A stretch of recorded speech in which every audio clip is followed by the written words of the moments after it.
Let's just take a look at terminology for now. Last night I separated them a little. We talked about design engineering and manufacturing engineering.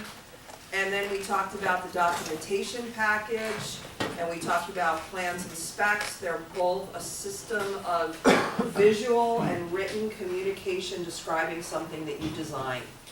The latter part you may remember at 4:15 today. Martin's going to come in, so you're going to meet him, who's your CAD teacher, and then my husband Jamie is going to come in, who's a mechanical, and we're going to split you guys up into 3 groups, and we're going to do a round robin so you get comfortable looking at civil plans, mechanical plans, and chemical engineering plans. So that's what we looked at yesterday. Lettering, not yesterday, you know what I mean, last class. Lettering, hopefully you had fun writing like a kindergartner again.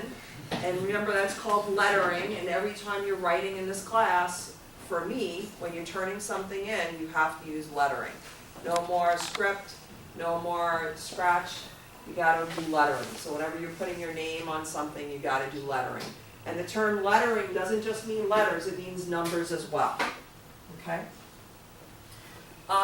Today we're going to be looking at line types, sketching, and multi-view. So those are the topics that we're going to look at. So those are terms that you're learning. I'm going to go backwards now. Drawing rules we're going to use as we go. Class 1 we saw already. So notice that, let's just look at class 2, which is today.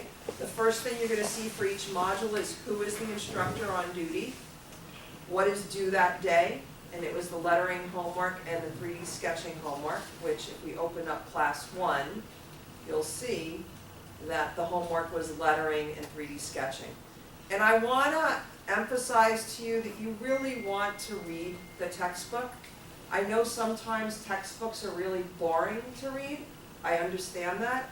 I'm more of a graphic person, but I find it interesting to read because it's talking about engineering stuff.